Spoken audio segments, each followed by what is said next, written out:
On the website and in all the literature, the Chicago Auto Show is tagged as the nation's largest auto show. What makes it the nation's largest auto show? Well, a couple of things. First off, just by sheer size, we're blessed with McCormick Place that gives us more than 1 million square feet every year of exhibit space.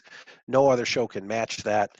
And then also, our exhibitors tell us that we're the best show from a consumer engagement and a lead generation standpoint. So, for example, a few years ago, we were meeting with General Motors in the summer, as we do every year. We go out and meet every manufacturer, and they said of the 65 shows that they do across the country, the Chicago Auto Show generates 10% of the leads that they collect. So take all those shows, we're generating 10% of their leads. Hey, we got a good show lined up for you today. Oh, well, I'm a Game of Thrones nut, so that's my jam. The robots are listening. The robots are listening. In a moment, I'm going to bring on my guest today, Mark Bilek from the Chicago Automobile Trade Association, which is the organization that puts on the Chicago Auto Show every year. And if you're a fan and a follower, you'll know that I was there just this past February doing live video streams like I normally do from the showroom or from the convention center at McCormick Place in downtown Chicago. Mark is the Senior Director of Communications and Technology at the Trade Association, at CATA. He's also General Manager of DriveChicago.com.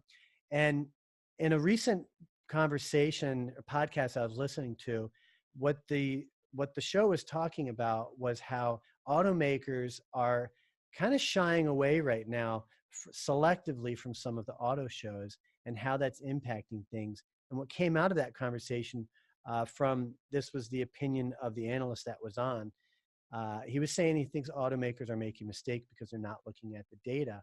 And so Mark has agreed to come on today to talk with us about how he and his team measure engagement at the Chicago Auto Show and what that looks like. So, Mark, let's go ahead and bring you on. I forgot to turn off my screen sharing there.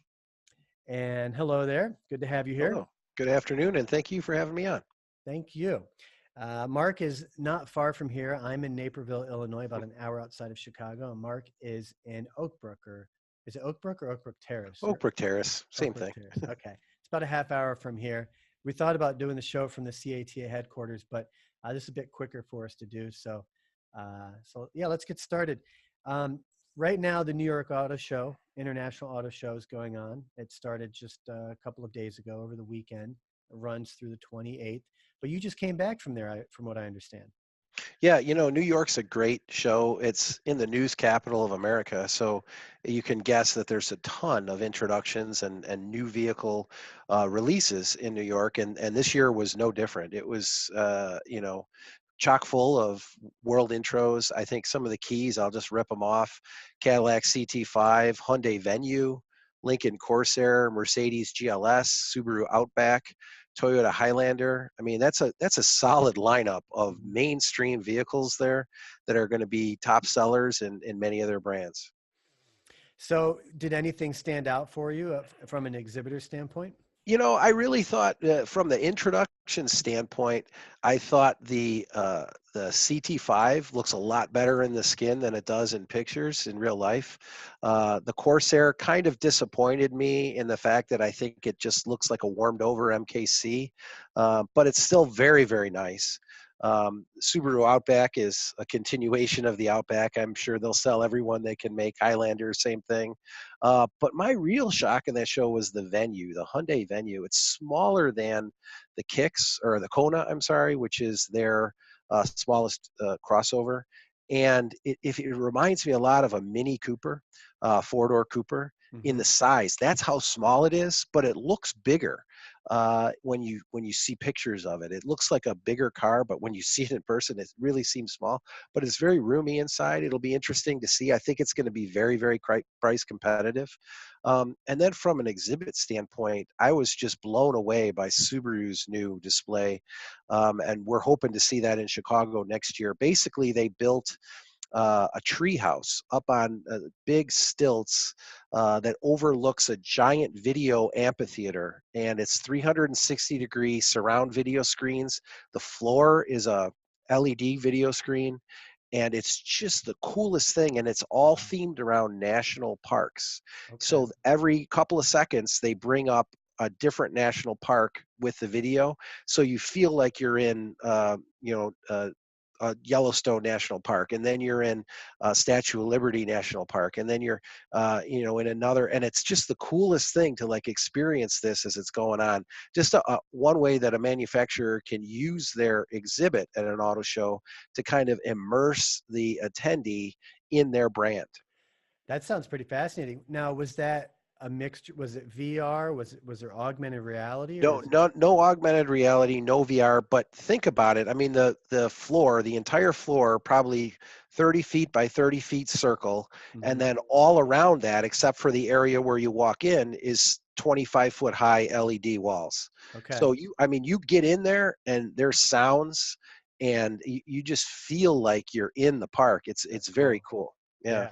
So it's almost like a 3D experience, like Yeah. in the But flesh. in the flesh, yeah, Yeah. yeah. Very neat. Very neat. Well, that'd be cool if they do that next year at Chicago. We're hoping, we're working on it already. That's one of the reasons why we go out to shows like New York, to see what the exhibitors are doing, and to Mhm. try and make sure they bring that top kit stuff to Chicago. So, do you, as the entity putting it on, do you have influence on what they exhibit? We try to work very hard with them to have them bring their A kits, we call them, and we work very hard to make it affordable. Chicago's a straight time show, so you basically pay for the amount of labor that you need in Chicago. Some other shows are not like that. You pay by how much freight you bring in. And for example, we heard in New York that one exhibitor brought 20 plus trucks last year. This year they only brought 4, and part of that is they're trying to save money, and since they have to pay by the pound, they're they're saving money that way. Hmm. And that's something in Chicago we work very, very hard to make sure that our exhibitors can get a good return for their investment. Good, and I look forward to talking about that. Let me ask you a couple of questions. For starters, how long have you personally been involved with CATA and the auto show? So I started here at the CATA in 2006. Prior to that, I had been an automotive journalist for about 20 years and had become publisher of a leading automotive magazine. And then I came to CATA and immediately tried to get going on the technology side because I had that strong background.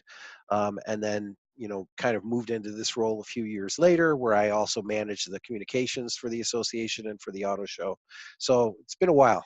Okay, yeah, 13, 14 years it Yeah. sounds like. Okay. All right, good stuff. So let's get into the metrics and whatnot. So you mentioned lead generation. So define that. How does that process work? Well, our job at the auto show, as the producer of the auto show, is not to collect leads for our exhibitors, but Right. it's to enable that to happen, to create as much buzz around the show, pre-show, as much awareness of the show, and then to get the people to the show, and then let them collect leads. And for years we've seen kind of article after article talking about how auto shows are passe. There's obviously other ways that automakers can spend their money. I mean, last we had the Chicago had the NFL draft here a few years ago, and Hyundai built basically a building in Millennium or Grant Park to support their sponsorship of the NFL. Lollapalooza, you've got people sponsoring things like that, automakers sponsoring things like that. So there's all these different ways. Mercedes-Benz had a pop-up store here in Chicago last year, as opposed to spending their money at the auto show, that kind of thing.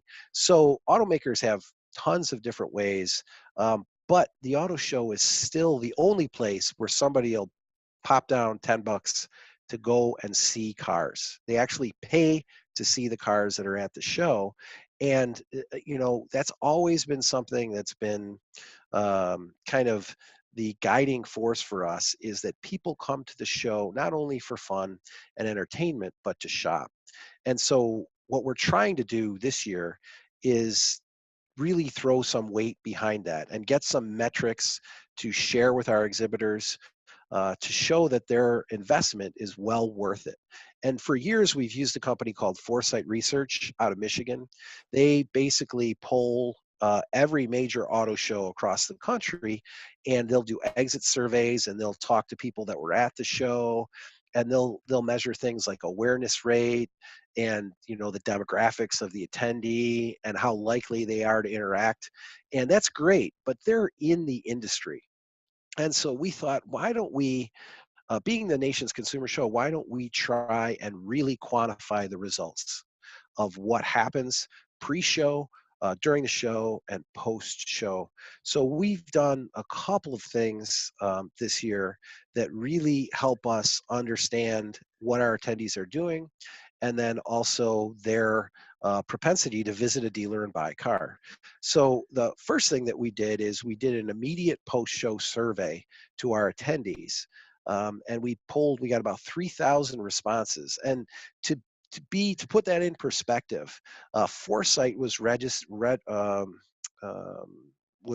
collecting about 500 responses in total for their auto show. So this is a huge sample size Mm-hmm. of people that we knew that attended the show.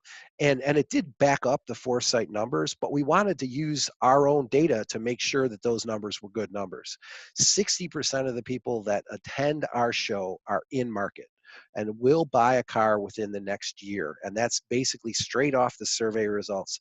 70% of the people decided on their vehicle at the show. I mean, think about those two numbers, and that's just amazing to think about. If you're an automaker and you're going to try and sell cars in Chicago, why in the world would you not want to come to the auto show where 60% of the people are in market and 70% pick their car at the show? Mm-hmm. It's just crazy. And then a couple of other interesting things. 41% of the people basically added a vehicle based on what they saw at the show. So they may have come to Cross Shop Camry and Accord, and they saw the brand new Altima or the new Sonata, and they said, wow, this is the car I want. And so again, if you're not there, you're not going to get that pickup. And then 13% dropped a brand. So 13% of the people said, I'm not, that car's not for me. And some of that may be the display that they're bringing. So if an automaker doesn't bring their A game to Chicago or Mm-hmm. any other auto show, you have the chance to lose a customer too. So you've got to be there, and you've got to be there in the right way. And then another thing that's unique to Chicago is we have a lot of space. We mentioned 1 million square feet.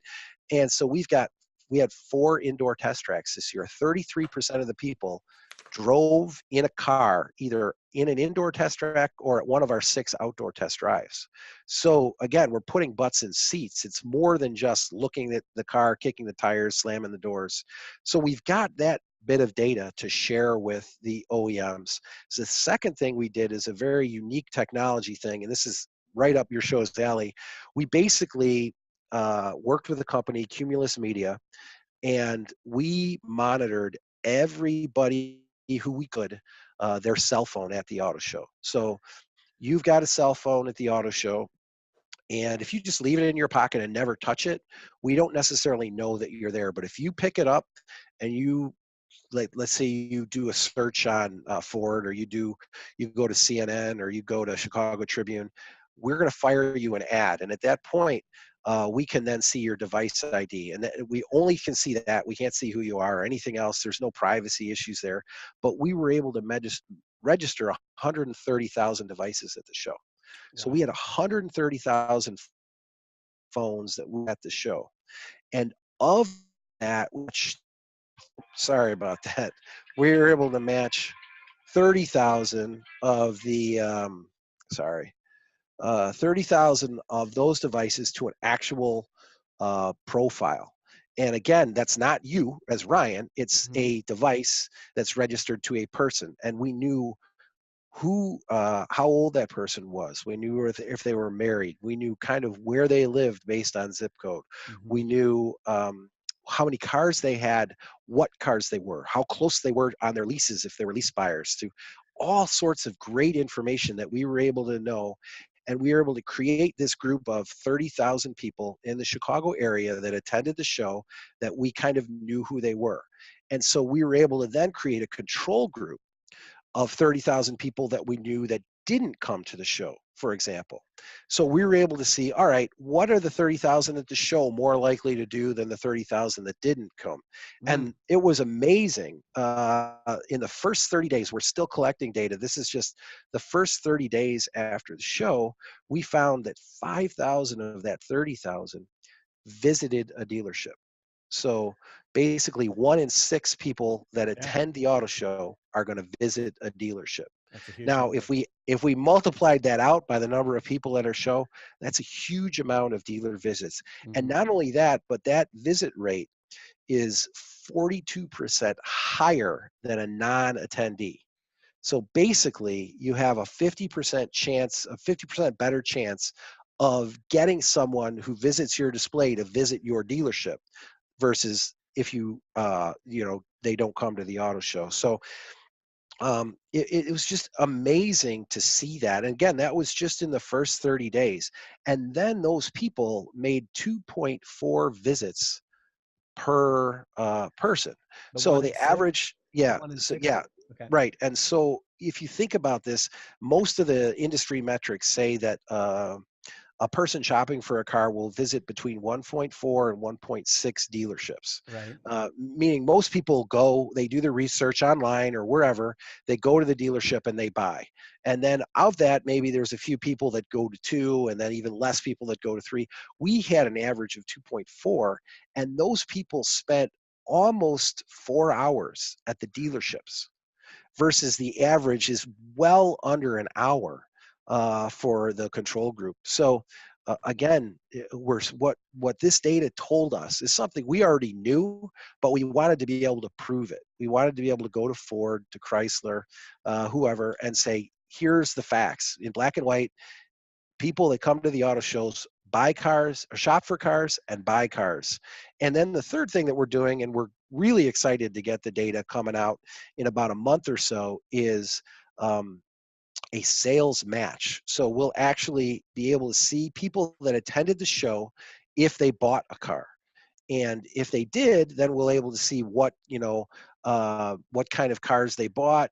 And hopefully we had a few manufacturers that didn't participate in Chicago, unfortunately, this year. So hopefully we're going to see a down on those brands versus the other brands. But we'll have to see what that is. The market in Chicago has been pretty steady with the national market, meaning it's flat to down a little bit. So hopefully those numbers will bear out. And in the initial sales numbers, it looks like that, but we'll see.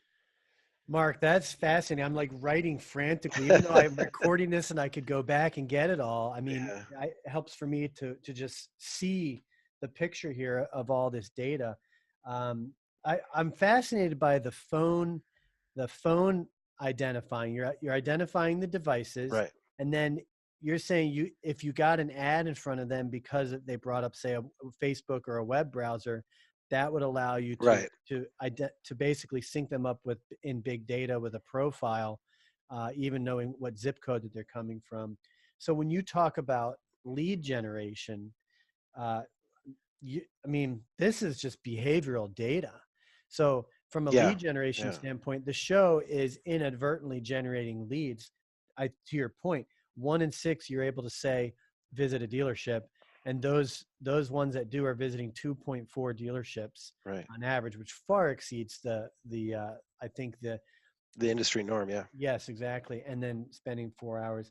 And so, just because we all know that behavior leads to transactions.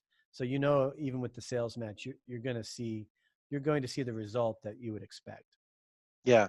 And what's really, really interesting is that while we are collecting this data, we're using third parties we're using the third parties to collect and analyze the data. We're not collecting it necessarily ourselves and just saying, here's what it is. So we made sure that we're using the right partners here to be able to stand behind this data and say, this is accurate. This is, there's nothing funny going on here. And, think about all of the ways automakers can spend their marketing dollars. And the auto show has been around hundreds, 100 and I think we're in the 113th year this year, Hmm. 114th. That's something they've been doing forever. And so for some of them, it's like, well, let's try some other stuff. But what we found is they always come back. I mean, a few years ago, give a great story. A few years ago, Nissan's CEO Carlos Ghosn at the time said, "Hey, auto shows aren't our thing. We don't want to do auto shows anymore." And they announced they were pulling out of all these auto shows, and Chicago being one of them. And then about 8 days before our show, they called us and said, I think we made a mistake. Can we Whoa. get back in? And we said, sure, we're Chicago. We got plenty of space. Come on in. We found room for them, and they were back. And it seems like, while an automaker may try something different, they can't resist coming back to the auto show, which is basically gravy. They know they've got in-market shoppers. They know how to activate. I mean, if you've been to the auto show, and I know you have, the OEMs, nobody does activation like OEMs do in terms of collecting leads and following up on those leads with their dealer networks. So it's a great cocktail for success. Sure. Sounds like it. And you have the data to prove that. And Yeah, and there is no alternative to an auto show. I mean, there's only one McCormick Place, so that's right. so that's what you get. Mark, I really appreciate you sharing that. I'm fascinated by it, and I'm sure that our listeners are as well. It's really good stuff. Well, thanks for having me on. I appreciate it. Yes, thanks for making the time, and welcome back anytime. If you got some other great data to share, we'll get you in here. So enjoy the rest of All your day, right. and thank you. Fantastic. Thank you.